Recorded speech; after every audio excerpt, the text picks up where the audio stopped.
सुनिए रामचरितमानस। चलते उठते बैठते, घर का काम करते हुए, खेत खलिहानों में काम करते हुए, सैर पर जाते हुए, बस में ट्रेन में यात्रा करते हुए, साथ ही मैं आपको ये भी बताऊंगी कि रामचरितमानस की किन चौपाइयों का आपको अपने व्यवहारिक जीवन में जाप करना है, जिससे आपको लाभ मिलेगा। यकीन मानिए, ये मेरा अपना व्यक्तिगत अनुभव है। आपकी जिंदगी आश्चर्यजनक रूप से बदल जाएगी। तो चलिए शुरू करते हैं। बालकांड में आज ब्राह्मण संत वंदना। अकथ अलौकिक तीर्थ राउ, देह सद्य फल प्रगट प्रभाव। वह तीर्थराज अलौकिक और अकथनीय है एवं तत्काल फल देने वाला है। उसका प्रभाव प्रत्यक्ष है। सुनी समुझहि जन मुदित मन, मज्जहि अति अनुराग। लहहि चारि फल अछत तनु, साधु समाज पर्याग। जो मनुष्य इस संत समाज रूपी तीर्थराज का प्रभाव प्रसन्न मन से सुनते और समझते हैं और फिर अत्यंत प्रेम पूर्वक इसमें गोते लगाते हैं, वे इस शरीर के रहते ही धर्म, अर्थ, काम, मोक्ष चारों फल पा जाते हैं। जिन फल पेखिय तत्काला, काक होहि पिक बकऊ मराला। सुनी आचरज करे जनि कोई, सत संगति महिमा नहीं गोई। इस तीर्थराज में स्नान का फल तत्काल ऐसा देखने में आता है कि कौवे कोयल बन जाते हैं और बगुले हंस। यह सुनकर कोई आश्चर्य ना करे, क्योंकि सत्संग की महिमा किसी से छिपी नहीं है। वाल्मीकि नारद घट जोनी, निज निज मुखनी कही निज होनी। जलचर थलचर नभचर नाना, जे जड़ चेतन जीव जहाना। वाल्मीकि जी, नारद जी और अगस्त्य जी ने अपने अपने मुखों से अपनी होनी अर्थात अपने जीवन का वृत्तांत कहा है। जल में रहने वाले, जमीन पर चलने वाले और आकाश में विचरने वाले नाना प्रकार के जड़ चेतन जितने जीव इस जगत में है, मति कीर्ति गति भूति भलाई, जब जेहि जतन जहाँ जेहि पाई।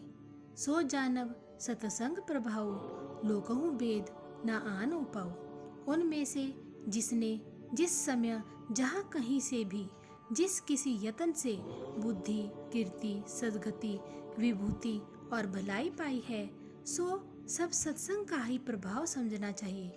वेदों में और लोक में इनकी प्राप्ति का दूसरा कोई उपाय नहीं है। बिनु सत्संग विवेक न होई, राम कृपा बिनु सुलभ न सोई। सत्संगत मुद मंगल मूला, सोई फल सिद्धि सब साधन फूला। सत्संग के बिना विवेक नहीं होता और श्री राम जी की कृपा के बिना वह सत्संग सहज में मिलता नहीं। सत्संगति आनंद और कल्याण की जड़ है। सत्संगत की सिद्धि ही फल है और सब साधन तो फूल हैं। सठ सुधरहि सतसंगति पाई, पारस परस को धात सुहाई। विधि बस सुजन को संगत परहि, फनि मनि समनिज गुण अनुसरहि। तुलसीदास जी कहते हैं, दुष्ट भी सत्संगति पाकर सुधर जाते हैं।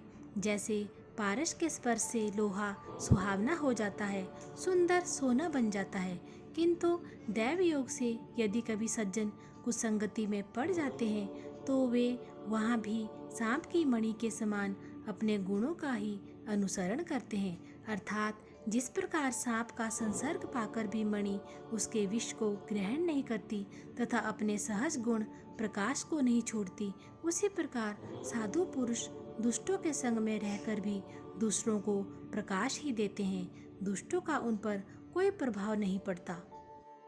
विधि हरिहर कभी कोबित बानी, कहत साधु महिमा सकुचानी। सो मोसन कही जात ना कैसे, साक बनिक मनि गुण गण जैसे। तुलसीदास जी कहते हैं, ब्रह्मा, विष्णु, शिव, कवि और पंडितों की वाणी भी संत महिमा का वर्णन करने में सकुचाती है। वह मुझसे किस प्रकार नहीं कही जाती, जैसे साग तरकारी बेचने वाले से मणियों के गुण समूह नहीं कहे जा सकते। बंधु संत समान चित, हित अनित नहीं कोई। अंजलिगत शुभ सुमन जिमि, सम सुगंध कर दोई। तुलसीदास जी कहते हैं, मैं संतों को प्रणाम करता हूँ जिनके चित्त में समता है, जिनका ना कोई मित्र है और ना कोई शत्रु। जैसे अंजलि में रखे हुए सुंदर फूल, जिस हाथ ने फूलों को तोड़ा और जिसने उनको रखा, उन दोनों ही हाथों को समान रूप से सुगंधित करते हैं, वैसे ही संत शत्रु और मित्र दोनों का ही समान रूप से संत सरल चित जगत हित जानी सुभाउ सनेहु, बाल विनय सुनी करी कृपा राम चरण रति देहु।